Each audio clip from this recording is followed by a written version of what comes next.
Hello, hello. Let me get this a little more straight. I haven't used this tripod in a little bit.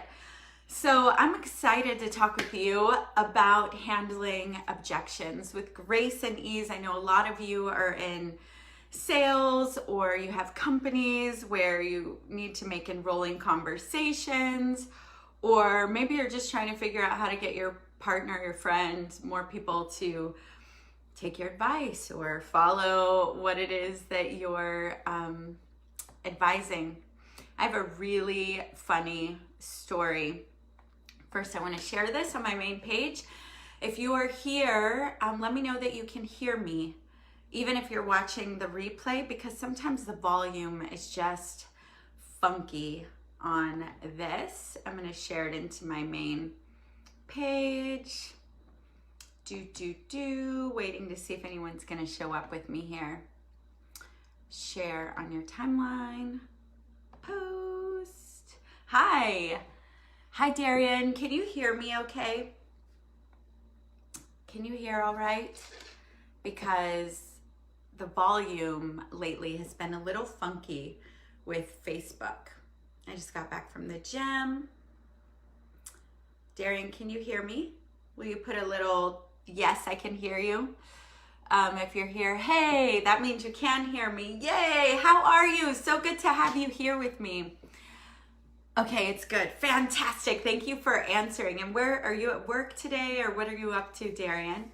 Who else is here? Tell me what you're up to right now.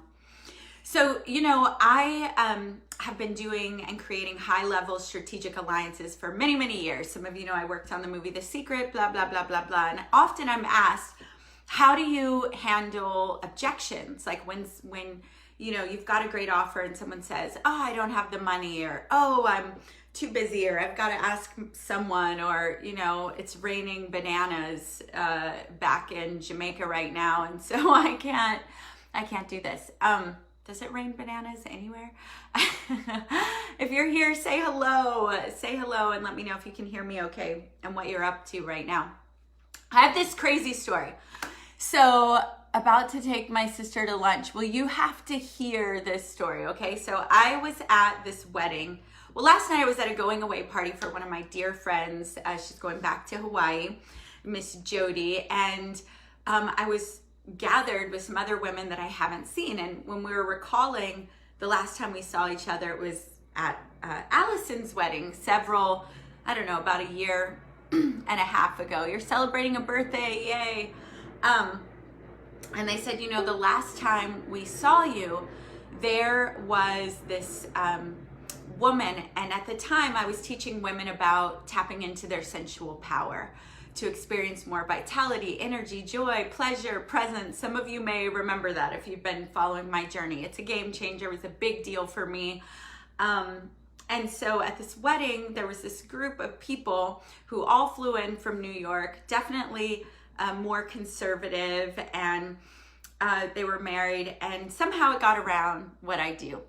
And so the woman was like, okay, well, if I wanted to tap into my sensual power right now, what's something you could do?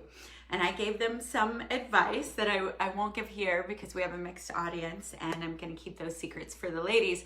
But the lady was like, oh my gosh, you're crazy. Like, how could you even say that? Hi, Latrice. She was like, this is bananas. What do you mean you want me to do that? And, my good friend Zicha was there. And Zicha was like, no, I don't think you understand Adora. She's, got this great heart. And she was sticking up for me a little bit. But what was going on with me is I knew her reaction had nothing to do with me. And she was, she was East Coast style, like, oh my God, that's crazy. Tell me what else. Tell me, what? Are you crazy? And all her friends are around, and, she's having a loud reaction to what I'm saying. And, I knew in my heart, this has nothing to do with me. And I also knew that what I was saying for the right people, when it was applied, would make life a lot juicier, a lot more pleasurable, a lot more fun, they'd feel a lot sexier, happier, free in their lives. And so she's reacting, and then coming back and saying, tell me something else. And then almost like, oh my gosh, did you hear what this woman said? And she's bringing people over and she is saying like, this woman is crazy. Okay, so a few more drinks happen, and a little later we're on the dance floor and there are these glow in the dark like party sticks or whatever. And next thing I know, she's like tapping me on the butt with them, like, woo, let's dance, and starting to ask some more questions, and her heart's opening up, and the real her is coming up, right? Because here's the first thing. I knew when she was reacting to what I had to say that, it wasn't personal. It was her own thing. And she kept asking me for more information. And I was very comfortable really with what I was sharing, because I knew that for the right person, it's life-changing, game changer. This stuff had been game changing for me. And so anyway, drinks go on. She starts spanking my booty with these glow sticks or whatever they were, and we're having fun. And then she comes up and asks some more questions. Well, you guys, wasn't long, and she whispers in my ear like, I just got it on with my husband in the bathroom. She didn't say exactly in those words, but she's like, hi David, hi Latrice, hi Darian. So she's like, I just got it on with my husband in the bathroom, thanks to you. And so then more drinks happen, the night goes on, and the reception's over, and we're gonna all go to this bar. And basically, she's like, I'm not going to the bar. I'm going to the hotel room with my husband. We're about to have some fun. And anyway, long story short, at this gathering last night, what I learned is that they ended up conceiving a baby on that trip. And they now have this beautiful baby. And they did some tracking. And they were like, that was because of that conversation with Adora. And I remember the husband thanking me too, like coming up and being really grateful. And they've named their baby Cora. And we don't know if it's connected to all that story and it being, Adora and the reason that they ended up having that baby. Hi, Maria. If you missed the story, you need to hear this whole thing. And watch the replay, because it's really funny. It goes back to when I was teaching all about women awakening pleasure in their life, and someone just really coming at me, resisting what I had to say. And she, other people were getting a little uncomfortable for me. They're like, isn't that sweet, Darian? They're like, oh my gosh, this woman's crazy. And they're trying to protect me, the people that knew me. But what I was saying is that I felt really comfortable anyway. And what ended up happening is, while she was going, this woman's crazy. What do you mean you want me to wake up my sexuality and say, oh my gosh, that's so crazy, that's so crazy, that's so crazy. And really just loud resistance, but kept asking questions, and then ended up applying some of that information that night, and having a great time reigniting some real passion in herself and with her husband. And then ended up, they got pregnant. They had a baby. And we don't know if, they named this baby Cora. It rhymes with Adora. But there might be a funny story, because they said they definitely tracked that, and it was back to that day. But here's my point. A lot of times whenever you're trying to communicate an idea with someone, even if it's not in sales, okay, even in a normal conversation, sometimes when someone offers resistance or an argument or a different viewpoint, where we go is defense, and like, oh no, they don't want this, they don't get me, they're not gonna buy this, they're not believing this. And even if they're being really, what can seem just like fiery, passionate, it can feel like an attack if you misunderstand, right? And if you can realize that what is actually happening is that they're engaging with you. They're talking because they're interested in what you're actually saying. And oftentimes they want you to dissolve their objections. They're trying to put on the table like, I really want to believe in this. I really want to take action with you. I even may want to consider your idea here, but here's what's coming up in my head. So I'm not able to, go there. But if you can help me deal with what's going on in my head, if you can even just listen to me and hold space and hold your confidence, and then answer my questions, then I might come to your side. I might buy the thing. I might buy the idea. I might purchase your coaching program. I might, move with you. So when you're trying to communicate your ideas or you're trying to sell product, just know that when someone's coming at you, that they're more likely to actually buy into what it is that you're communicating or offering than someone who's not expressing objections, who's just like, cool, yeah, thanks, I'll get back to you. When someone actually gives you a rebuttal, a rejection, a response, that's because they're invested in what you're saying, and they're giving you the opportunity to help them see it a different way. And often they become your most passionate clients, your most powerful advocates, if you take the time to be with them. So the first thing is, don't get defensive. Just know that rejections, objections, all that, it's not personal. It has nothing to do with you. It's about how they feel. With this woman, it was about how she felt in the presence of this conversation. It was like, I can't believe this woman's saying these things out loud. And yet there was a part of her that's like, but I kind of want to hear this information. Like, I would never say this out loud, but maybe even applying a little of this information would get me somewhere. So, just stay in your heart. Know that it is not personal. And in fact, if you can train yourself to get excited about someone giving you, a rebuttal or response, because it's really, even the word objection, rejection, rebuttal, those things are heavier. And to me, they're not what they actually are. What it is it's just a dialogue. It's a communication. It's someone saying to you, I don't know. Here's what comes up in my mind when I hear that. Like, is that really true? Can you really help me? And it's a very kind thing. It's a beautiful thing.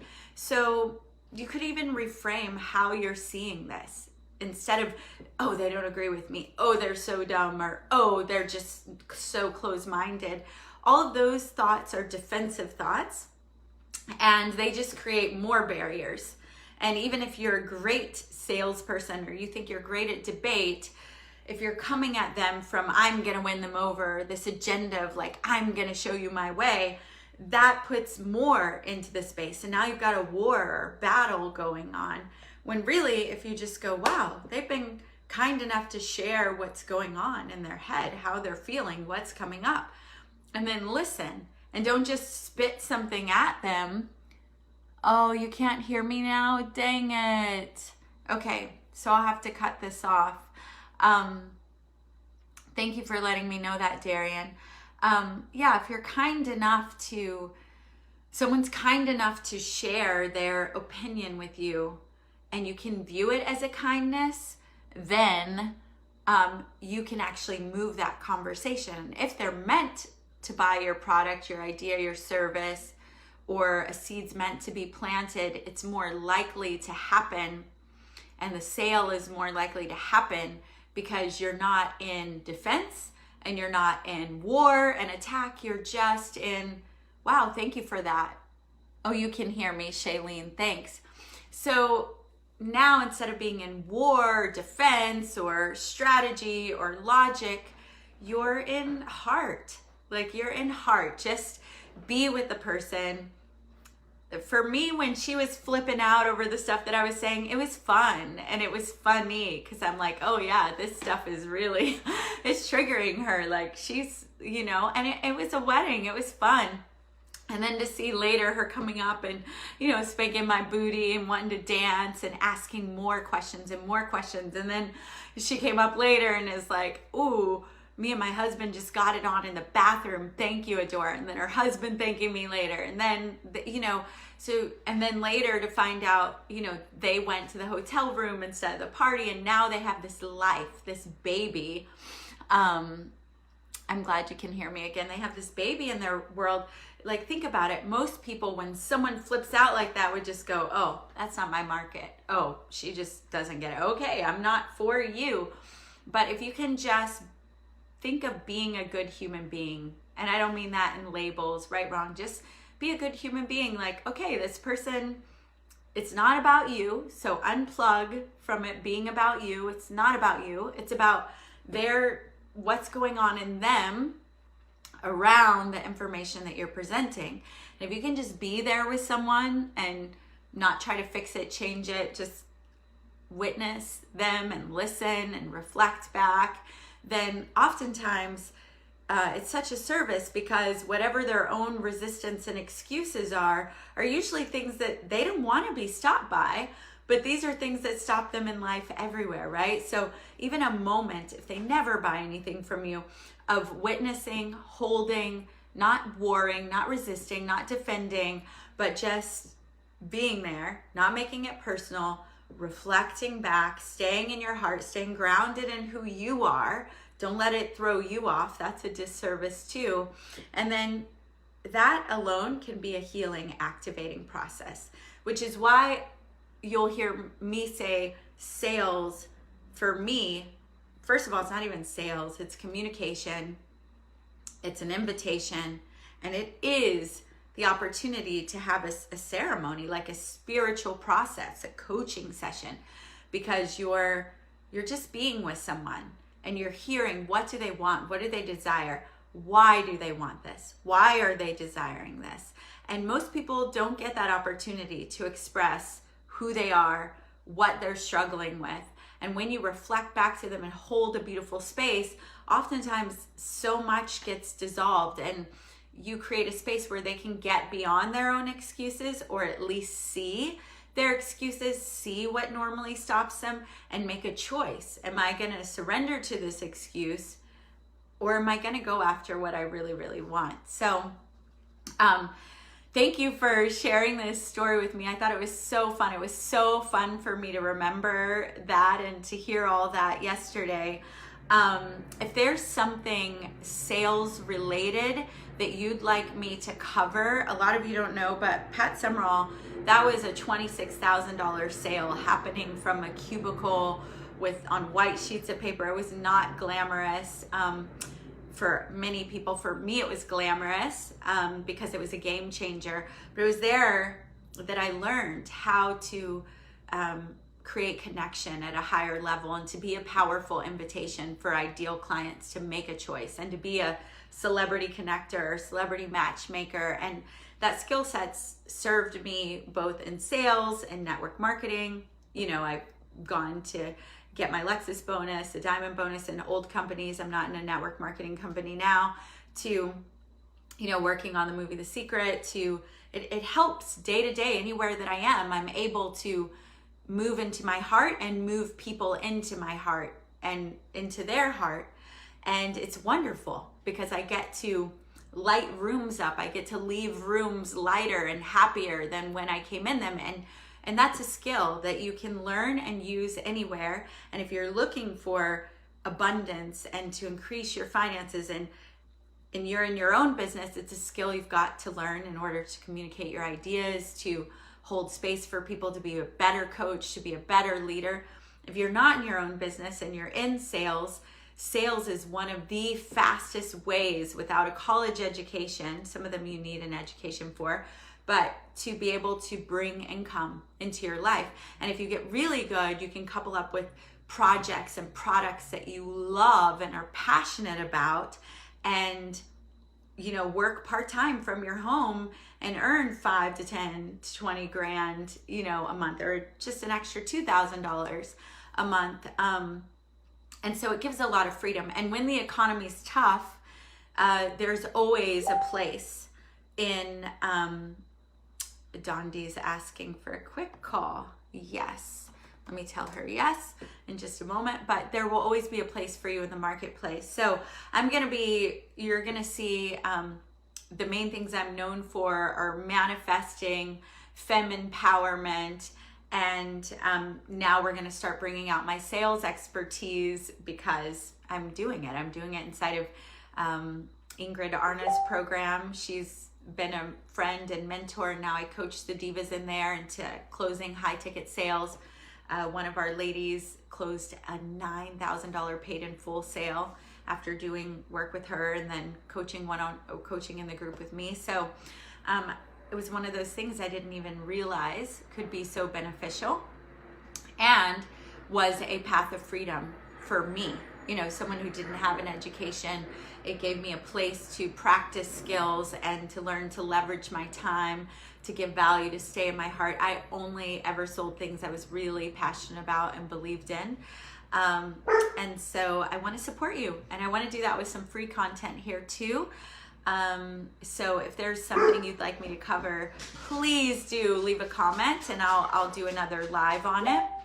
And that is what's going on. I'm getting lots of questions here. So in my private message, you're not, and also if selling and being matched, you know, learning to sell and being either learning to sell high ticket in your own program or learning to sell and then being matched with great projects, great programs that you can believe in, and being able to work at a part-time level. If that's something that appeals to you, I'm working privately with clients looking for people currently.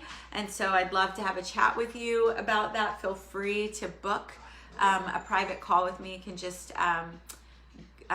send me a private message and I'll send you my booking link. All right. I have lots of love for you. I hope you have lots of love for me and for the rest of the world.